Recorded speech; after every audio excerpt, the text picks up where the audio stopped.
šta je ovo?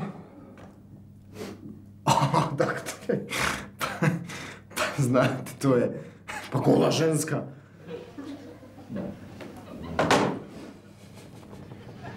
A šta je ovo?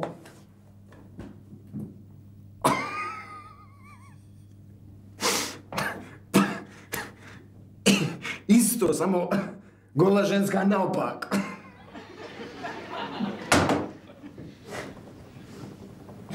A šta je onda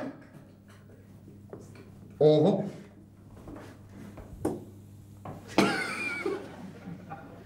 Pa dvije gole ženske. Gospodine, vi ste opsjednuti seksom.